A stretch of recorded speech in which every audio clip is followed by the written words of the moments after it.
Hello guys, Jerry speaking. Welcome to LJPCBM 1492. Today reacting to a special new friend of mine who decided to maybe ask him permission to react to, who goes by the name Matt Parrish. Now I've known him for just only a day, okay? I met him before and I subscribed to this channel named The Movie Ranger Express. Now, who is me as? Well, glad you asked, okay? He did 2 parts so far on The Movie Ranger on You Are Special, okay? Which is a Barney documentary, okay?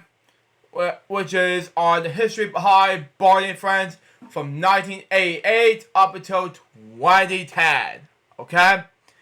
Non-opposed up minus the 2011s, 2010s, and 2020s, things like that. Plus the Barney's World thing. Up at that point forward.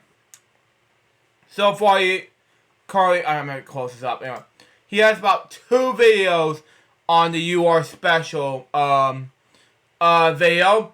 And we're going to get to it. So anyway, let's get the reaction video on this. Begin in 5, 4, 3, 2, 1, go.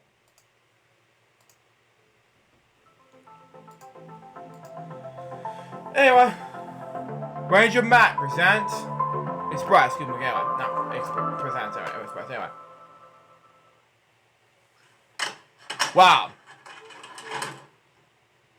Oh, this is a VHS video. 5, 4, 3, 2, 1. Okay, makes sense. Anyway, 0. Okay. So between 1988 to 2010, a team of pauses, creative people put together a children's broadcast show that changed America forever. That included Barney. Okay. Okay, I was that close. Okay, makes sense. Anyway. Wow. Okay. That was a big increase of love. Okay, makes sense. Wow, that was cute, kids. Okay, makes sense. Okay. And he has to give his permission to react to his content, so don't ask me why. Anyway. Wow. Okay.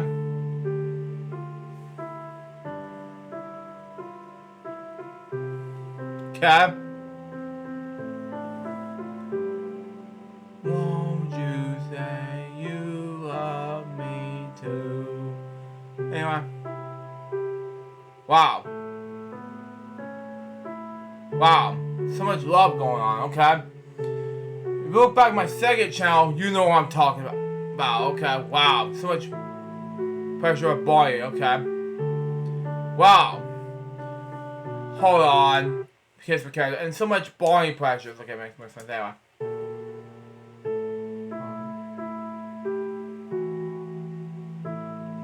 Okay, You're Special. Here's your Barney friends. Okay, good enough. Let's go. Created by Matt Parrish. Okay, if you watch this, Matt, it's for you. Anyway. Cake for Baby Bob, and she blew out all the candles. DJ looks so silly in that big party hat. Now, due to copyright reasons, there's going to be a lot of Barney stuff going on. Continue on. Oh, hi, everybody. Wow. It's good to see you again. I'm glad you're here, because I have something super deep duper to share with you. Wow. This is my photo album, and it's filled with oodles of pictures of happy times I've had with friends like you. Wow. Oh, there are so many happy memories. Wow. Okay. I think what made that character so amazing that kids gravitated to it so much, I think the openness of love, the positivity. Is that Mr. K's clubhouse? Because I always okay, makes one thing coming on. Everything will be okay. We can figure these things out together. I think that's what draws kids in. He was so accommodating and so inviting. Mike Haynes. Wow, okay. That they weren't afraid of him.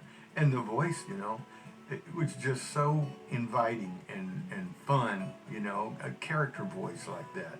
He sounds like a cartoon character. And who couldn't react in a positive way to that?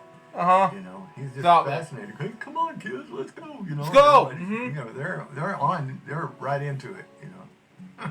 Who, me? Hi, everybody! Hi, Barney. Oh, bless you. I think because Barney's. You know, before we continue on this character, I did some Born jokes or episodes of Barney before, but it's supposed to be Barney and Friends vlogs on season 1 to 7. I was going to do 8, but I postponed to do COVID-19, but, you know, I had to decide to put Barney and Friends jokes instead of a vlog series. That's the reason why I had to put it back. You know, in a way it makes sense. So, after the joke series, Born jokes per episode, those will be only for home videos per se. And this video, yeah. And home videos per se, at the least, a time period. Continue on. Anyway. About acceptance. Barney's about you all belong and you're loved, and there's nothing threatening about Barney. It's just that I love you and you love me, and it's just such an easy phrase. And Hold on. I got something to free up. Close. There we go. Continue on. just the world would be a whole lot better off if that was the case. Cheryl certainly thought this was going to take over the world. Cheryl Leach, okay. Always had her sights really high, and we just thought, well, we'll see. There were We'll so see. many children's things on the market that it was hard to imagine what happened, because we had no idea that we'd still be talking about Barney all these years later. All these years later. Oh, the beginning, okay. Wow, okay. Oh, how a big purple dinosaur. I mean, where did that idea come from? Well, Well- really, it started with my son because he loved Wait, he was in public television June 96. Wow, okay, continue on. dinosaurs. And I thought dinosaurs have always been attractive to children. They're a classic. And being a teacher as well, I Wow. have used dinosaurs in curriculum in the classroom. So it really started with him. It was the story. Popo! Well, just, please ignore my blubber. Continue on. The story that I kind of thought of was a magical character, a snuggly, something that a Wow. child would love. How would it be if that snuggly came to life, interacted with the child or children, and then shrunk back down to its normal size at the end of the show? Wow. At the time of 1987, Cheryl's son Patrick took an interest in a low-budget children's home video titled The More We Sing Together. Wow. And, yeah, I came up with the idea of the Born Jokester episode we see together in 2019, but it all went flat. Saying some swearing, cussing around the storm, things like at the time. It was all bad. You know, due to copyright reasons, I had to mute this, so here we go. Yeah, here we go. Oh, okay, makes sense. Wow. Round and round and round we swing, and where we stop is where we'll sing. Patrick would watch this over and over again, and Cheryl took note of this. So while stuck in traffic in May 1987, Wow. Cheryl decided to create her own home video series that would take the interest of children between of ages of 2 to 8 years old. While Wow. attending a dinosaur museum with Patrick, Cheryl decided the series would feature a dinosaur instead of a teddy bear. But it Wow. would make the character lovable for children. He would be named Barney. So our Yeah. family business had just built a video studio, and I came up with this idea to do a video series, and it was the perfect idea at the perfect time for our company's needs. So I began developing the video project, and along the way I invited Dennis DeShazer and Kathy Parker to join me. And we developed what is today known as Barney and the Backyard Gang. Wow. Okay. Barney is a dinosaur from our imagination, and when he's tall, he's what we call a dinosaur sensation. Wow.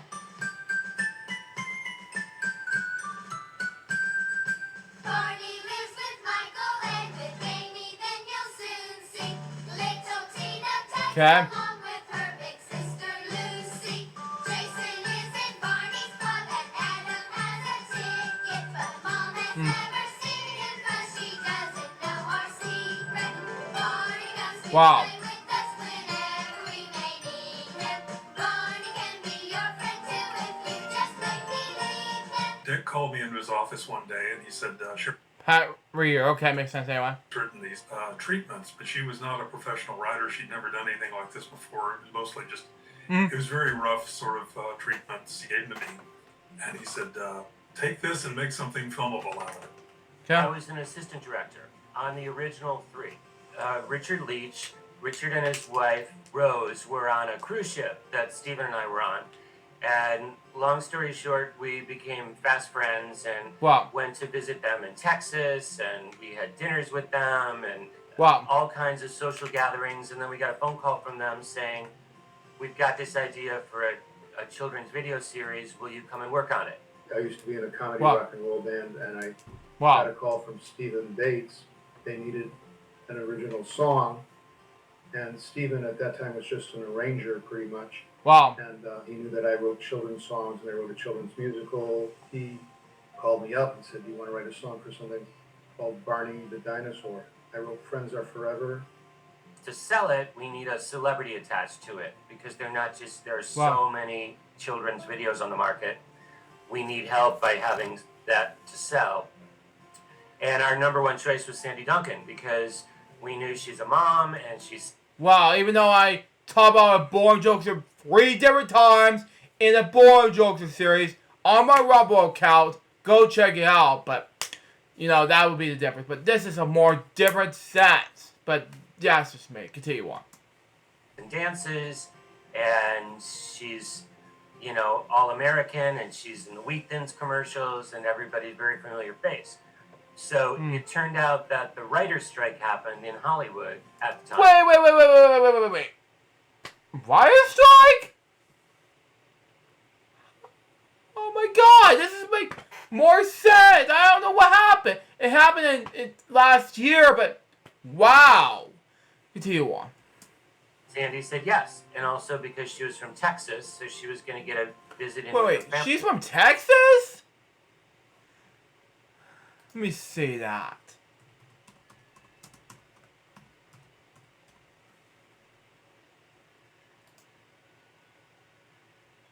Huh.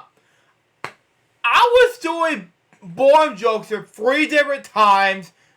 I was looking at Sandy Duncan's work, and she was in the Muppet Show. She did a commercial one time during Jeopardy was on TV on NBC, and she was in All in the. I didn't know she was in All in the Family. The new Dave Van Dyke Show, and the Sandy Duncan Show, and Peter Pan for one. And all of a sudden, really, she was in Texas, but she's also in Fox and the Hound, which I realized that. But anyway. But all of a sudden, yeah, because I would know she was in Rockadoodle, which is Don Bluth's worst films ever. And the other thing too, there's also she was in Swan Princess. I want the sing-along version of that in a short film. But there's been a lot of it by herself, you know. Scooby-Doo and Guess Who? The new Scooby-Doo movies. So much more to come up with and talk about it. I talk about Sandy Duncan a few different times on Boring Jokester. She was in The Fear on Peter Pan in 1966, but she's also in so many other more. But I didn't know she was from New London, Texas. Huh. Okay, let's continue on. At the same time. So that's how that happened, and we met, and that was the first time we met, and we're friends to this day. Wow. She loved the scripts. And that made me happy because the last version that I'd done was the only one she'd seen at the time. The one thing I put in it that did survive, that I'm very happy survived, was the idea of Barney coming to life from imagination. Wow. Because that wasn't in the original treatments. Hi, I'm Sandy Duncan. Most of you may know me from my work in theater and television. but I'm also a working mother, and like you, I'd like my kids to watch quality programming. The producers of these videos have made a commitment to quality in both entertainment and education. Which I talk about in this, the 3 episodes of Boring Jokes here. Education and entertainment. Well, by the way, I talk about in Boring Jokes which make entertainment purposes only. Do you know what you're saying, Sandy? They're calling it edutainment. The stories reinforce positive family values while the kids sing and dance along with the songs and rhymes we've all grown up with. Uh-huh. He's back! Wow. And original 1988? Okay, this came out in I talked about this in Boring Jokes, and originally came out on February 24, but it came out on March 1st, 2024 as a Boring Jokes episode. This came out in 1989 on February 24th. About 22 years before I first formed LJPCBM Club. But this is when it first happened. Who knows? Continue on. What?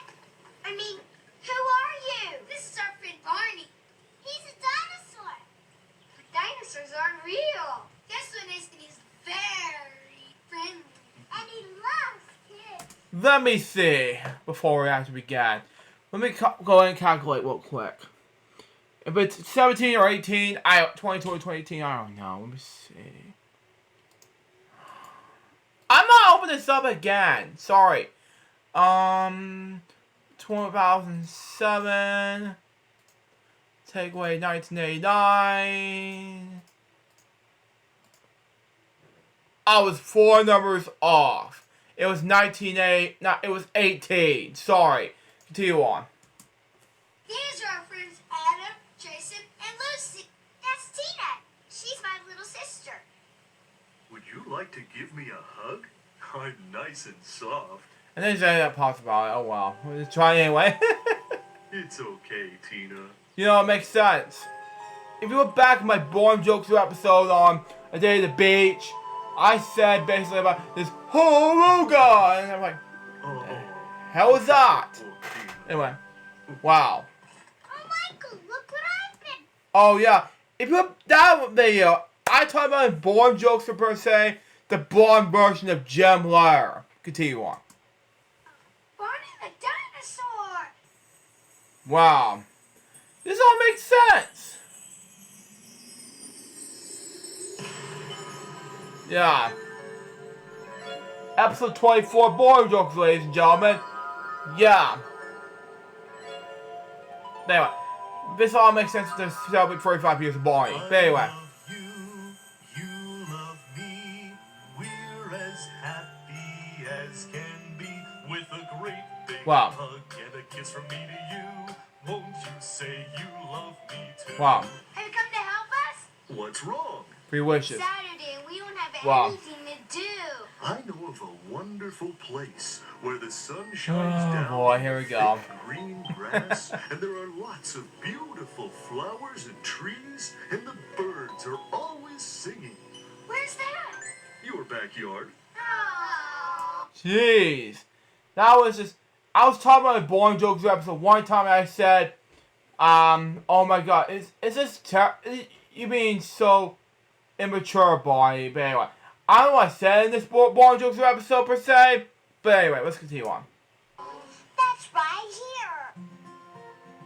Oh, boy, You know, wow. nobody knew that it was going to blow up. Nobody had any clue Wow. whatsoever. It was just a really small production, pretty low budget.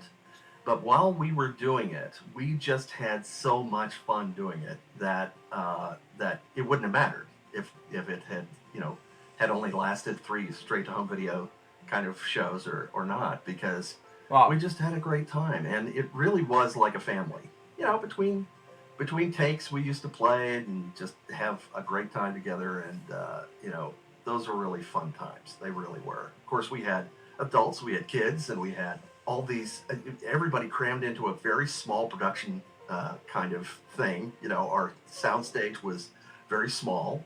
And Wow. like I tell the story about when we used to have lunch, where we would go upstairs to the break room in this production facility, and it was just this tiny little break room, and we crammed everybody in there for lunch all at the same time, and we're just like elbow to elbow, and it was so much fun. I just did the first episodes with Sandy. By the time it got rolling, ours was kind of a test more than anything, because they changed so much. They changed the way Barney looked, and they were busy. They were busy writing and rewriting and producing and getting all their jobs ready. It was such a great environment shooting-wise on the stage, and everybody was buddies, and it was a family. Initially, when I first showed up, I was skeptical, because at the time I didn't have kids. I didn't know anything about kids programming, but then after we shot it, and it was after I saw it edited together, that's when I thought, well, this could have legs. The director at that time was John Grable at the time. John Grable. Wow. Oh, what is he doing right now? Let me see.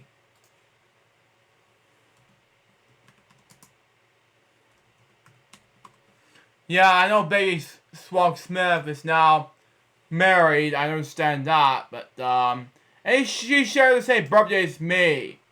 No, I'm looking at Barney Wiki, not another John Grable. I'm looking at John Grable. He died in 2016. Oh, that was the first 3 Barney Backyard Gang directors. Okay. Passed away in 2016 in May. Okay. It was equaling art director Jamie Carter. Okay. Shocked. Okay.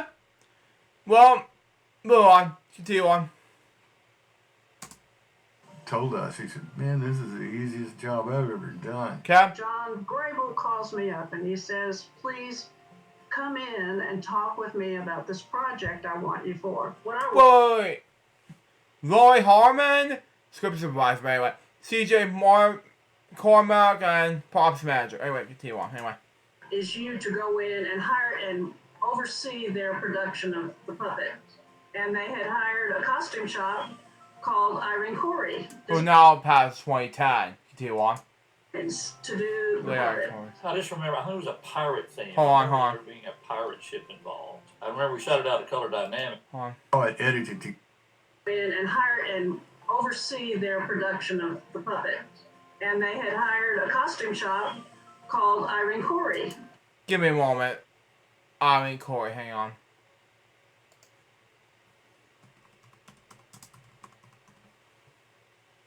Okay.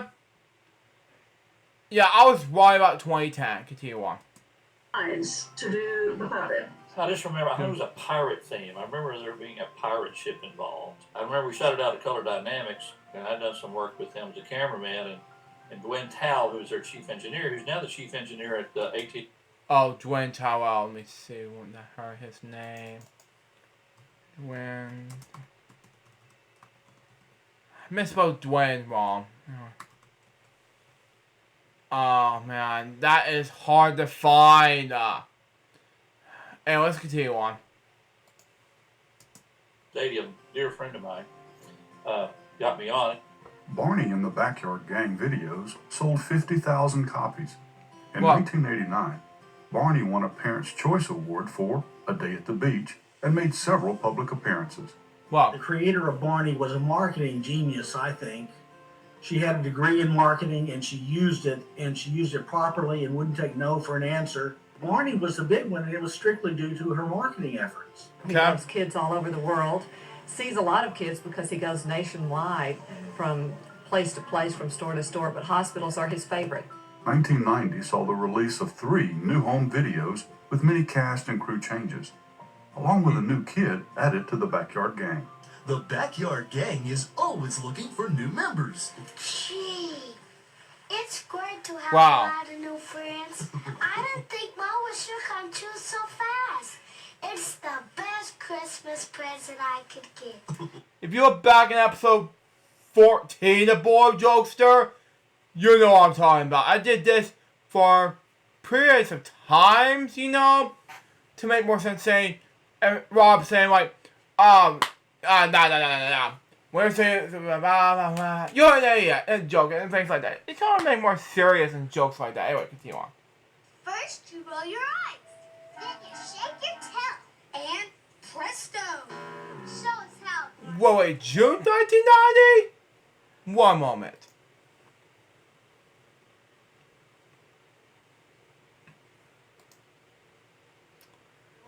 Oh, it came out May 30th, 1990. This came out April 1990. I think that the documentary producers, the documentary people are so close. Continue on. He's editing this out, but anyway. Weather. What is the weather? Hold on. August 1990. See that one more time. He was right about August 1990. It was written by these people. Continue on. Do the weather kids say today? We say it's sunny. Wow. I was prepared for anything. You're always prepared, Barney. Wow. I joined Barney in 1989. The first program that I worked on was called Waiting for Santa. Joining basically for the fourth program, I was brought in as the editor when the previous editor, he couldn't continue working on the show, so they were looking around, and I was brought in and interviewed and started doing some work to sort of see, and we had a really good fit. Wow. One of the things I was able to do early on was find what was it they wanted to see more of in the show and how they would perceive the best thing. I had been a puppeteer for my family ever since they were little kids, 3 or 4 years old. And I used to do puppets and just for fun. And I just loved all that performance. The puppet guys were me and Ray Henry. Okay. Now Ray, I had met Ray. He was working with me on television, satellite television shows we would set up, and that's where we met. And so I knew he was good with crafting and building things, so I brought him in as an art director. Okay. I was part of his art department, and we painted all the backdrops, we built the sets, we built a lot of the props for Barney. Most normal human props look too small in his hands since he was so big, but we built. Wait, he's an art director? I thought he was a puppeteer. Continue on. Cameras and out of wood, to resemble a camera, all sorts of different things like that, just to make them look better in Barney's hands and make it easier for him to hold. At the time, I was just basically a cameraman in this. Paul Gore. Okay. Continue on. 3 cameras at a time. You got the big camera on a pedestal, and it rolls around. It kind of evolved. We started with everyone as a group doing everything, and then we began picking singular stories out, and that's really where I think the show began to take off. I think I enjoyed my career the most at that point because I was doing 2 things that I enjoyed doing, directing and working with kids. I really enjoyed that, and the kids, they all had different personalities, but they all did a great job, and were willing to try just about anything we came up with. It was really interesting. The first Barney costume was a bear to work with. We had to keep it nice and clean. We actually spritzed it with vodka as a cleaning agent to keep the bacteria down in it. The Barney costume especially was very hard. The first guy in it actually was a mime because we figured we could do the most with it. Which is exciting because I know Dave Voss for a long time. Continue on. Being a mime, and he did a really good job considering how stiff it was to work with. They picked a Concord grape purple, and knowing the technology of the time with the tube cameras, etc., I said, that's not going to look the way it looks now. By the time it gets edited and goes down a few generations, that's going to be more blue than purple. So we went with it, and sure enough, it was blue, or close to blue, on the final edited product. Now today, you could fix that pretty easily with the various electronic color correction methods, but you didn't have that back then. Wow, we exactly. affectionately referred to that as the Big Blue Dog. When they finally, the realization after the Sandy Duncan series hit them of the color change, they decided to make a change. So we sat in the studio with different color swatches and put them on camera, and they kept going back towards the Concorde purple. And I said, "That's wait. He's an editor? Well, he's been a filmmaker for 2 years. For me, I've been a filmmaker for 17 years now, and in my experience with Barney growing up for, I don't know, nearly 29 years now, this had to be, well, over 28 years now, excuse me, okay, this had to be the best one. Continue on. It's going to be... What about New York City? Anyway, continue on, anyway. Come on, play! Kept going back towards the Concorde purple, and I said, "That's not going to work. It's going to be more purple, but it's still going to be more blue." Wow. And finally, Cheryl looked at me and said, "Okay, what color would you use?" And so I picked a pure magenta. And I said, "Now, this looks a little bit more on the pinker side now as you're looking at it, but let's run a test. Let's run it down a few generations, then look at it and see if that's what you had in mind." And so we did that, and that's what they had in mind. And that's the color that Barney became. It's a pure magenta, really. And somewhere along the line, somebody said, "Well, have you heard of Barney? Do you want to do Wow. Okay, Gary Potts, okay. Barney?" And I'm like, "Yeah, why not? Let's do Barney." So I inherited their world, and my job was to make that work. I guess we probably shot about 2 or 3 weeks, and we put in some long days, but it wasn't unrealistically long. I mean, in terms of how many pages a day you do, And of course, you got to get a lot of takes, and it was kind of single camera style, even though we might have another camera rolling, but it was usually we shot it in pieces for one angle. Wow. Wow. You're right, Barney. We did find him. I'm glad you're not lost, Zippity. I'll take you back home. Yeah, come on. Wow. Can go back to his little house. Oh, I bet he's been homesick. Oh, boy. Wow.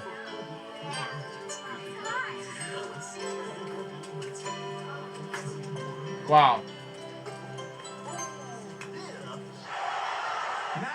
Wow. 9, 8, 7, 6, 5, 4, 3, 2, 1. Wow. 9-1. Okay. Okay. Barney continued into 1991.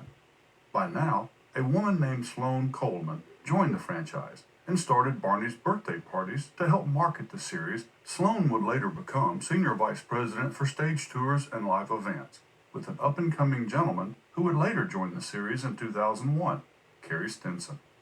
David Voss, who was the body performance of Barney, left the franchise to join the military. Enter David Joyner. Joyner made Barney the physical, active Barney we know today. David joined just in time for an upcoming Barney concert in May 1991 at the Majestic Theater. Okay. Wow, okay. Okay, wow. Barney concert May 91, okay? At least on July 91, which I talked about in Boring Jokes for episode 1 point, but, So, yeah, July 29th, 91, release day at the time, so, there you go, let's continue on. Wow. Wow. Wow. Wow. Wow.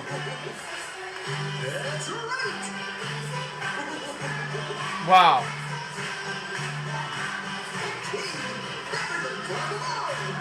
Wow.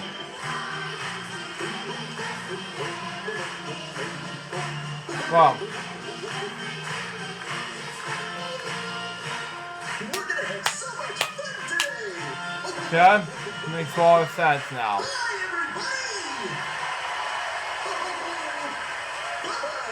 Wow. Boys and girls, moms and dads, grandmas and grandpas, aunts and uncles. Oh, I'm so glad you're here. Wow. Are you ready to have a great time today? Great! They wanted to do Barney in concert, and they came to me. I had a long reputation as a multi-camera live TV director. Spent 16 years. Wait. Multicam? I was surprised because I was doing a boring jokes episode and that you should not buzz! And on the ABC part, I'm like, okay. And I was doing reaction videos and Andrew Olsen's videos. I'm like, okay. I should have known this, but I don't know you did multicam. Continue on. I was up in the balcony off to the left. I still remember. Interesting note on that, on that show. That was one of the first shows we did in Dallas. With the computer chip cameras. I was working in the Omega audio truck, so we were recording multi-track in that truck. Barney in concert was a hit. The concert introduced new songs, activities, and a new dinosaur character named Baby Bop. Wow. Would you like to do a song by yourself for our friends in the audience? Oh, me don't know. Baby Papa Little Wow. Oh, sure, you can do it. Okay, me try. Great. Barney boutiques opened in the Neiman Marcus stores on September 21st, 1991. 6,000 to 8,000 people showed up at the boutiques. This was followed up by another home video release, Rock with Barney. Yeah. Originally, this was going to be the last Barney and the Backyard Gang home video, as another video involving Mother Goose was canceled. Wow. Okay. It was very shocking, Continue on. Anyway. I'd like you to meet some new friends. My name is Kathy. Wow. I'm Joe. Another. I'm Joseph. Hold on. Another one of those. Cabby was one of those people that share the same birthday as me. Continue on. Anyway. I'm AJ. It's nice to meet you. Okay. Basically went to an audition with a ton of little kids, and I had to sing and dance. And I got the call, and they offered me the job. Who's that? Wait. Laura Kane's voice has changed? Continue on. Anyway. My teddy. I have a teddy too. I love my teddy so much. I even made up a song about him. Can we hear it? Please. Sure. Great. So that was when Kathy was officially introduced, and the teddy bear. The teddy bear theme with Kathy, that kind of was the basis of the character, and that carried through as long as I was on the show. I've been friends with Lauren King, who also shared the same birthday as me. But when she wished me, I don't know who wished me happy birthday, but somebody else did. Christopher Muhammad wished me happy birthday. He and I did a birthday special together. I did wish Lauren King happy birthday many times over the program, over on Facebook. And she didn't wish me a happy birthday at all. So, Lauren King, who's now married at the time, I don't know who she's married now. If you watch this LJPCBM at the time, this had to be for you. Shout out goes to Lauren King and Becky Swamp. Continue on. Singing, I grew up doing and performing before Barney. I did a lot of opries and sang around the Dallas area mainly. And I actually sang with the early Dixie Chicks. Wait. Early Dixie Chicks? Continue on. Anyway. As things developed, the team that was put together just was a fabulous, talented group. I'm not just talking about the art department. I'm talking about the musical department, the directing and the filming, and then the expansion into concerts, how that developed, and then the marketing and the art departments and creating the Barney merchandise. I mean, it just blossomed and it just went to the moon. Wow. We always felt we were on a rocket ship ride once PBS picked it up. Oh, Jerry 91. Wow. Wow. On Super Bowl Sunday in 1991, Executive Vice President of Programming for Connecticut Public Television, Larry Rifkin, rented the Barney video A Day at the Beach for his 4-year-old daughter, Leora. Larry was amazed that his daughter could not stop watching Barney. This led to Larry talking with Cheryl and the team about putting Barney on the air, and soon, a deal was made. We were excited to just get to work on something different and see what would come from it. Wow. This was exciting, okay. Wow, Barney and Friends. It was on Disney Channel at the time, and now it's in PBS. Okay, makes sense. Series premiere. 1992. Okay.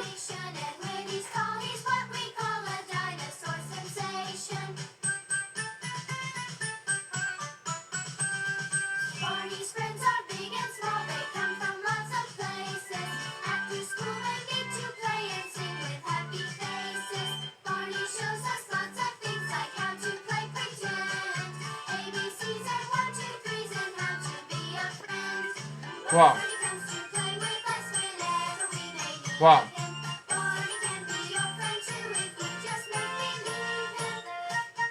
Queen Make Believe, okay. In 5, 4, 3, 2. I wish to see the royal dinosaur. Okay. Hold on. To see. In 5, 4, Yeah. 3, 2. I wish to see Wow. the royal dinosaur. Okay. Okay. Here I am, Min. Min, my name isn't Min. It's Wow. Gee, Just wow. real close. You've got Min's eyes, and that sure looks like Min's nose. And I Wow. think I see Min's smile coming out. Wow. Oh, yep, you're Min, all right. Wow. Wow. Barney and Friends premiered on Connecticut Public Television on April 6, 1992. Okay. It was the highest rated children's show during its run and was a fun experience for everyone involved. The 30-episode series showcased entertainment, the kids using their imaginations, and education. Yeah. Oh, Barney, I wish I were big and strong like you. Episode 3. Oh, yeah. There's just one flaw. Search up real quick. It's one flaw, editor. It's supposed to be season 1, episode 4, not 3. Do I have to check it off real quick? Hop to it is Planet said it was season 3, 1, episode 3. Let's continue on here. So I could do all the things my sister Lucy does. There, Tina. Wow. Don't worry about that. Everybody's special. Wow. There are lots of things that you can do. Wow. Oh, I don't know. Why were you both pulling on me? I wanted to play with you, but Min wouldn't let me. Somebody editors were messing things up. Anyway. It just wasn't your turn, so there. Oh, Wow. This isn't how friends should act. And I know that you two are good friends. I think maybe you've just forgotten some things about sharing. Mm-hmm. It seems to me that sharing is a special way of caring. If you've got enough for two, let someone share with you. Mm-hmm. If there's just enough for one, take turns and share the fun. And here's the doctor. Wow. Barney? Wow. Season 1, episode 26. Okay. How did you do that? Oh, just a little Barney magic for a very special friend. Now then, in a checkup, the doctor just looks at all the ways you're growing and looks to be sure that every part of your body is healthy, okay? Okay. Here they are. Okay. The making of. Wow. You know, we were doing the tape series when we do the live show at the Chesterton. Hey, PBS has picked up this Wow. show, and I'm going, Really? Okay. And would you be interested? And I said, yeah, I mean, you know. I knew several of the people that were on the show already working on it. They were about to start the PBS series, and that's when I got involved. When they started the series production, I was still working at the TV station, but I filled in. I think I filled on five or six of them. It was mind-blowing. To have somebody come to us, you know, Larry Rifkin and his daughter Leora, they were instrumental in making that happen. You know, the thing is too that, I mean, our production quality had improved a lot over that span. PBS is a huge leap away from where we were. And to be approached about that and to have somebody say, hey, you know, we would like to pitch PBS to see if they would, you know, like to make this happen. And that would mean, you know your budgets are going to be bigger and you're going to have a wider audience and all that. And we're like, we were just gobsmacked that could ever happen. Wow. And very happy. I was great friends with all of my crew. The fun part was working with the kids. I was always the youngest. We were like brothers and sisters. Our families were close. Our parents were close, obviously. We were friends behind the scenes as well. I remember I would have Jessica, who played Tina, she would come over for sleepovers. I remember Leah, Gloria, who played Lucy, was always very nurturing and motherly to me and the younger kids. And she just had the kindest heart. We worked with the Make-A-Wish Foundation and did events with the kids there. Wow. It was always, I have memories of that as well. And that was very impactful, even as a young kid. Now, a lot of times, things went on the set that were still wet, dripping in paint, but, you know, it was warm enough out there, they dried real quickly. But you have a schedule, and so we were always forced to get things done in time. With a limited amount of people. We didn't have a lot of people at first. Wow. And so everybody pitched in. All the art department jumped in to make things happen. And we had some wonderful people. Well, the two main art directors were Ray Henry and Elizabeth Belton. Her job was to keep the sets in order, do the set dressings, and make sure that everything was ready to shoot. He didn't have the title art director, but he was a genius when it came to building things, and that was Charles Bailey. Charles Bailey, who was our okay. construction head. Our swing team did a ton of work too. And there was Lisa Albertson, who had all the children's wardrobe and costumes, and she helped with, and her department helped with the dino costumes. And then eventually we built a dino costume department, and Ray Henry ran that and took care of the logistics involved. And so when they said, well, we need a puppet, Ricky Raccoon, yeah, I could do that. So we picked up a raccoon puppet. I think it was a commercial one. We didn't build that one. So we did Ricky, and they liked it. Yeah, I was Clarence, frogging along, and then it just kept growing. I was there from the very beginning. It was all a very, very, very large amount of fun. So with Barney growing, you'd have to wonder, what could go wrong? After our first season, we ran Barney. Everyone was loving it. Everyone's having a great time.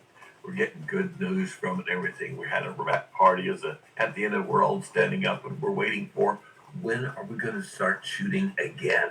Found out later that PBS had 2 openings for the next season. And there were 3 shows that were up for it. It was Reading Rainbow, Lamb Chop, and Barney. PBS, of course, is run by adults, so don't get 3-year-olds and 2-year-olds. And they said, well, sorry, Barney, you lose. Oh, shucks. Wow. Wow. Just wow. There was kind of an initial reaction. Hold on. CBD's Barney loses bid for more than bonds for PBS. Okay. Wow. Shocking. There was kind of an initial reaction from some people who just didn't get it, including most notably PBS. They were like, what is this? And they in fact canceled the show after season 1. Then came the PBS fundraising drives that they would always do, and Barney was huge for them. Parents were calling in, oh, my kids can't miss Barney.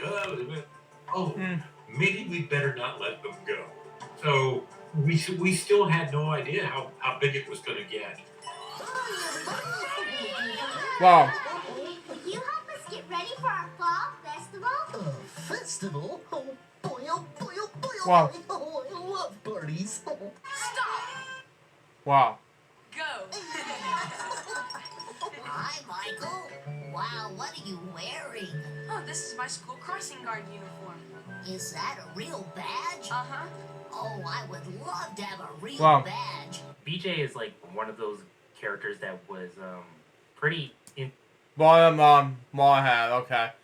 Yeah, one of my reaction video series. If you look at my reaction video series on Dollar's podcast, you know what I'm talking about. I've done the first 5 out of the 12. Continue on.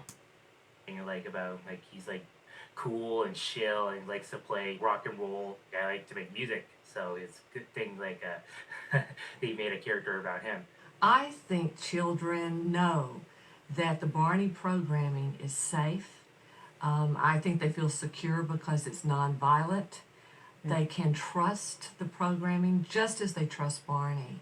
I believe that children today need what I'm calling safe passage, which means that from the time they're born until the time they reach adolescence or maybe adulthood, that they should have loving messages. They should have a warm, safe place to grow up and be healthy. Wow.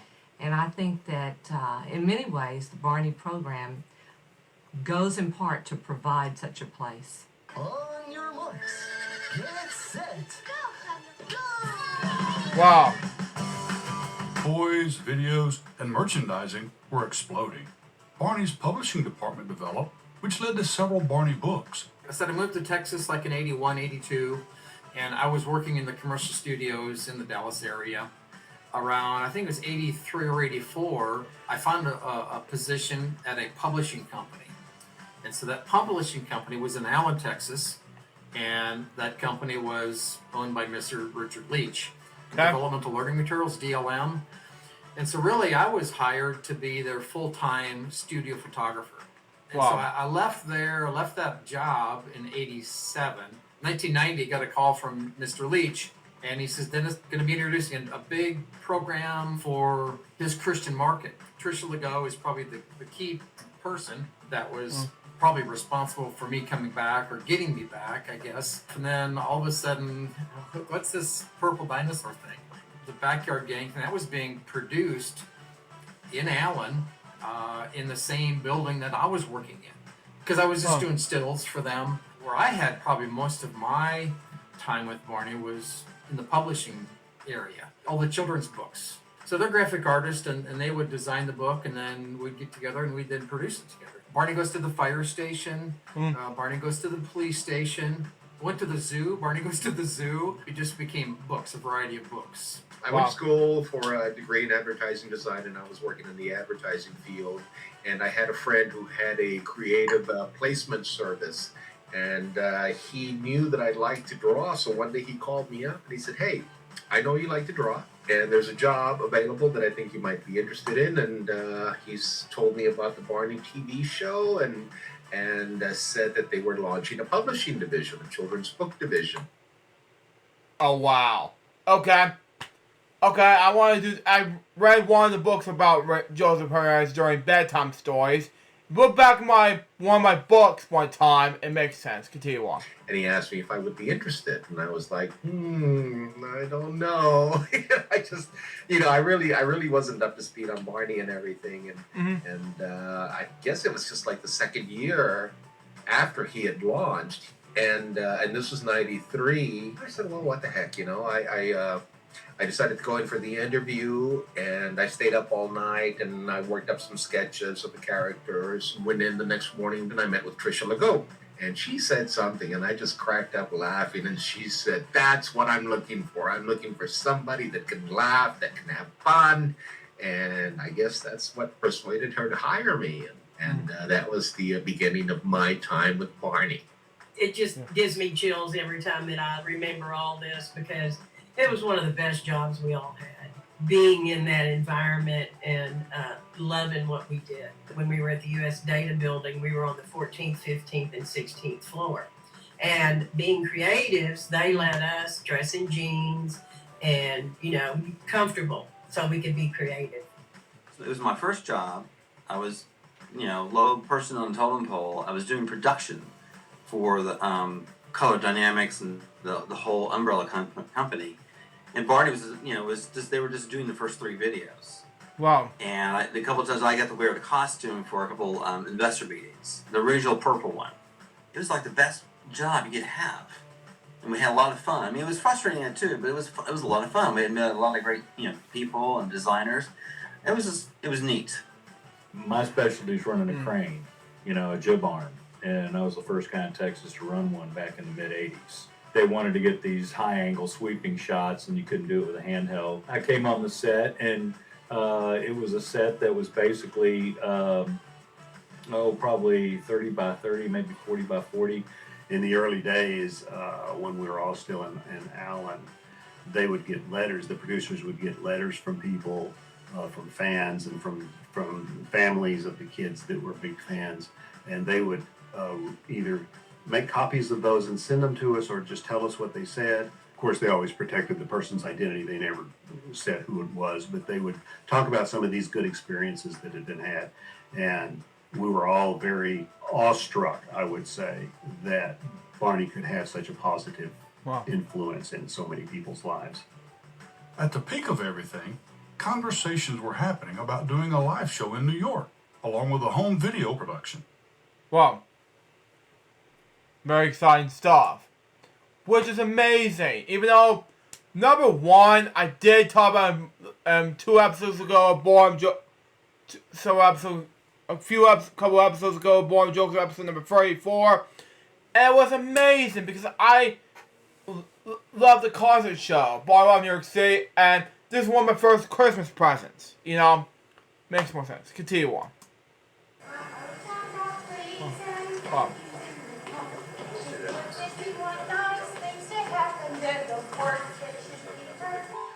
Boys and girls, Wow. ladies and gentlemen, let's all use our imaginations and welcome Barney. Wow.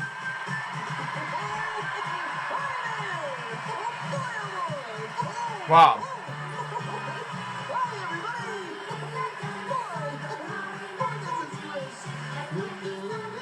Wow.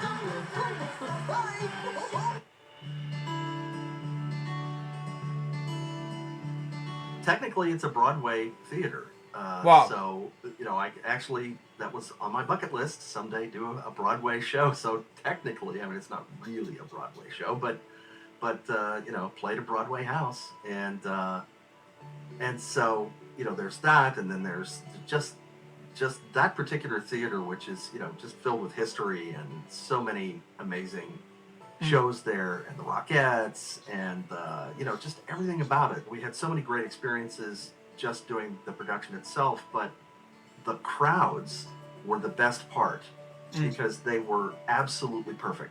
The audiences you could not ask for better. They came in and they were, their energy was amazing, and they were just so enthusiastic, and they were just ready to go when they got there. And the kids and the parents, they just they were just with us the entire time. They clapped when they should have clapped, and they sang along when they should have sung along, and they laughed when we were trying to be funny, and you can't ask for better. The best thing about the live shows was the audience shots. It was an adrenaline rush because we were all back there, right there behind the curtain. Everyone goes crazy when Barney jumps out and does his thing. Hearing that before you go on was just that adrenaline rush. That is exactly what you needed to go out there and do the show. Some of the dancers for the Me and My Teddy song, there was one girl that I really loved, and I remember, for some reason, her name was Kristen, and I think she was kind of a role model for me a little bit. Some of those dancers were Rockettes, so that was really cool to know that some of the Rockettes were on stage performing with us, and then we got to. Oh, Charlie, for that difference, I was there said, would you rather be wear a tutu for your career. I'm like, F no, but makes more sense. But in the childhood football difference, and it makes more sense. So, it's like, and it should be Rockettes in the childhood and football difference. I talk about it in boring jokes per se, but I was so close. So let's continue on. The other Rockettes too and take pictures. I think the one that I think about the most, apart from just the series, the PBS series, is probably the Radio City one, because I was so intensely involved with that. Okay, Wow. here I come.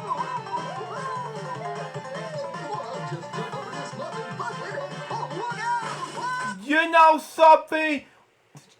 And Carrie Simpson says, I did talk about in Born Joke and say, I'm afraid of heights. That's what Carrie said in the Perot's podcast per se. Let's continue on. Anyway. I'm almost there. Wow. Wow. I guess he got away again. Wow. I'll be right down. Hello. Wow. Hello. Imagination Island. Back in 36 of Boring Jokes, I said this before, it was one of those amazing Boring Jokes episodes. Ow, my lip. Tape is killing me with my tongue. It's one of those Boring Jokes episodes I've ever seen, and I did say that Barry Poe was supposed to be in Rocky Horror Picture Show, and he was on Grease, and yeah, the Time Warp thing. So if you look back in one of my LJPCBM episodes, I said that that Barry Poe will be on Grease. Next week you should know he'll be on the Time Warp. Say, let's do the Time Warp again. But anyway, let's continue on. Anyway. Anyway, hold on. My word. Are you a dinosaur, sir? That's right. Excellent! Whew, what a relief. I thought I was seeing things. This island heat can do that, you know. Wow. Or don't you? Wow. They built a lot of the parrot puppet and a lot of the stuff in Tinker Putt's home. We were working on Imagination Island, just was such a big project that kept me busy. I didn't even want to work on anything else. It was a very successful movie type performance and project, and I'm very, very proud of working on that. The team that worked on everything, they were just at the tops of their abilities working on that, and they gave it their all. They give it 150%. People don't realize that particular video was really a movie. I mean, it had all the parameters of a Hollywood movie. It had the protagonist, antagonist characters. When you think about Barney as the hero of the show, you take Tinkerbutt, who was kind of the villain, but not really a villain, just someone who was misdirected, right? And to the eyes of a 4 or 5-year-old, you can't give them these big Hollywood scripts with all these dimensions and everything. They could care less, Wow. They need little plots that make sense to them. Wow. And of course, Imagination Island was the guy's stingy, and he doesn't want to play. He won't let us play with his toys. And that's the whole plot. A simple plot. Thank you, Tasha. And thank you for sharing. You're welcome. Wow. Barney, why did Tasha share with me when I wouldn't share my toys with any of you? Because Tasha remembered something that you forgot. You've made lots and lots of wonderful toys for yourself, Professor. Exactly. But when you share, you make someone else happy. And that's the most important thing anyone can make. Exactly. I was there when Barney premiered at Universal Studios, which had started in Los Angeles. And the Barney Parade and the Barney Show. And in 2019, I was at the Barney Universal Studios in Orlando, Florida. And if you look back in that, it was the most popular viewers on my main channel. So it was now ready to go of, let me check right now.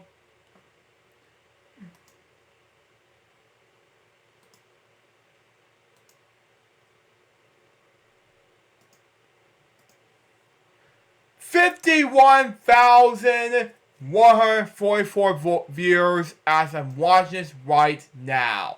Continue on. Huh. It was amazing. Hi, everybody. Boy, it's great to be here with all my special friends. Barney continued to soar with the start of season 3 on February 27th, 1995. Wow, yeah, I was born. This was also the last season for several people, including the Barney kids. Barney! Wow. Hi, Tina. Hi, Derek. How are you? Oh, we're fine, Barney. It's so good to see you again. Season 3, episode 8, yeah. I was originally born the week of season 3, okay? On the Move first came out. Not in the same month that first came out. Let me see. Probably around the range of June. Don't know! Anyway, June 9th, 1995. That was actually days before I was even born, okay? So that would make more sense. If you look back in the actual days that came out in the years like this, let's just say, how to describe it? June 9th, 95. That would be about 19 more days before I even born. So let's continue on. 1917 more days. Continue on. Anyway. When we heard you were coming, we made this very special present. It's from all of us to you. Thanks, everybody. Oh, I hope you like it. I wonder what it is. Look, there's Tina and Tasha playing Well. clowns in the circus. And the marching band. I remember that. Look, there we are. Derek, and there you are playing astronaut. And look at you with the alligator. Yeah, that was me. Whoa. Here's a picture of Barney and Baby Bob. Wow. We had fun that day. Yeah. It could be tough. I mean, especially for the kids that had been in from the beginning or from the very first season or so, because we were, things were smaller scale, and there were less of us, fewer of us, and so it was, a bit more family-like when we were doing the Backyard Gang stuff, and then the first few seasons of PBS. The first few seasons of PBS, we were at Color Dynamics, that little soundstage, for a while, but then we moved to Las Colinas, and it was a good-sized soundstage, but when we were first doing it, we all got to know each other really well, and when the kids would go, you get used to working with these amazing kids who were just so fun and so sweet. We had such great luck with it. It's not always luck. It was good casting on the part of Shirley Abrams and our producers to find kids who were, not only talented, but also just good-natured, good kids, who were easy to get along with and fun, and so we really lucked out there. But yeah, when they said goodbye, it was kind of tough. Yeah. The thing that the producers did, which is completely understandable, but which was kind of hard when it happened, was they would never tell anybody when it was their last show until we shot the last scene. Oh, we're not going to be able to work with this person anymore. Oh no. No. I was directing another show that was produced by the same company that did Barney. They had been doing Barney as a multiple camera video style show, and they wanted to try to start doing things a little different. And I'd done a lot of multi-camera television, and I'd also done a lot of single camera movies. And so a guy named Jim Rowley called me when I was doing Wishbone. He said, we've been doing this crazy little kids show called Barney, and have you seen it? And I said, no, I haven't. And because my son at that point was older, and so he had grown up with Sesame Street, but not with Barney. I said, no, I haven't seen it. He said, well, let me send you some episodes and watch it and just see if it's something you would be interested in directing. So I did. I watched the shows, and we met for lunch, and he said, what do you think? And I said, well, it's a really cute show, and the thing I love most about it is I love the message of it. I love the fact that it's trying to communicate love and respect and appreciation and inclusion and all these good things for children that kids need to learn from an early age. And so I said, I like that idea, and I love working with kids. I said, let me try directing one of your home videos, and let's see how that goes. And that way I can meet your crew and meet all the talent. And so I did that, had a great time, loved everybody. They were just wonderful people. The thing I think I liked most about that first experience was that we had a synergy. We were all on the same page in terms of wanting to do a show that kids could grow up with and would provide them with the kind of foundation they needed to become good adults. And so I said, I'd love to do it. So they put me to work, and I stayed 15 years. Wow. Well, I was directing Sesame Street up in New York. Jim came up to see me there, and he asked me to come do a home video, which I did. And then he came up to New York again and asked me if I would do the next few seasons of the show. Hey, sissy! I hear a ship's bell! What? Wow. I said I hear a bell! What? I can't hear you! I'm ringing this bell! Never mind. Patty and Julie were, and still are, two of the most amazing people. Wow. Two of the greatest, I have said this before, two of the greatest comedy minds that I have ever worked with. Very quick. When we weren't working and we were just goofing around, it was just so funny. We had such a great time. But always the pros, amazing pros, and so glad that I had them. Wow.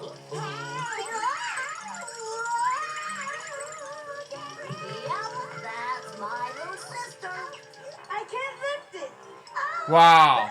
but my blankie is stuck.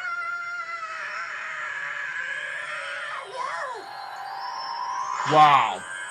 How are you even going to fire that cannon? Oh, it's easy, see? I've got a remote control, and I just push the button like this. Oh, it's the Wingster! You'll never get Wow. it now.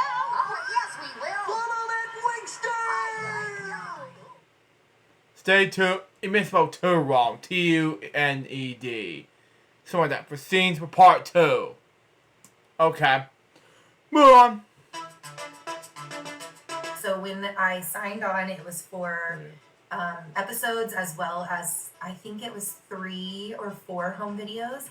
But the very first one that I ever did was Camp Wanna Run Around. I had never puppeteered before other than putting a sock on my hand as a kid and sitting behind a couch. And I don't think we knew what we were getting into. I think we thought it was some sort of cottage industry. But it was a real psychological change in that Barney was Cheryl's baby. Personally, how has Barney affected your life? I'm able to see that what I'm doing truly matters. Everybody was just so nice, and I don't think it was just because we were kids. They were just really nice, genuine people. And it does irritate me that over the years, things would come out, Barney was a pedophile and this and that, and I'm like, nothing could be further from the truth. And Miss Penny did a really good job of preparing us. I for sure want to give Miss Penny some credit there because she did a great job preparing us. Yeah, we've pretty much done everything we're going to do with this character, and we're kind of in a maintenance phase. See you tomorrow. Okay. So it's your special, The History of Barney and Friends Part 1. What do I say about this documentary? Part 1. I think it was amazing. So far this documentary, Part 1 was a success. That was LJPCBM 1,492. Hope you enjoy it. Stay tuned. It's going to be LJPCBM 1,493, which is going to be about part 2 of your special, The History of Barney and Friends. Till next time, suggest Bob's baby. For LJPCBM, say out. See ya.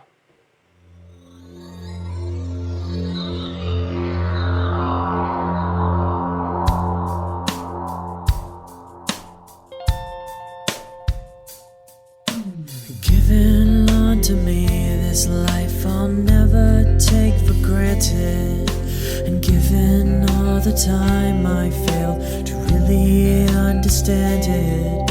I never sought to meet the maker of reality, the one who gave the life that which is always happening. But I tried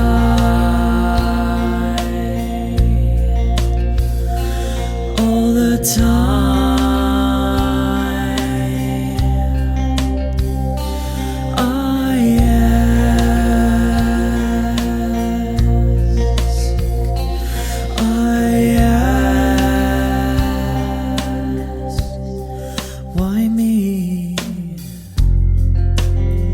Why was I the one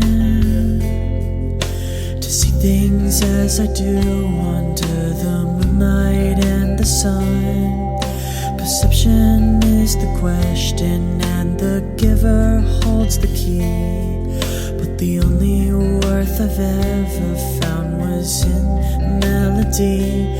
I still try.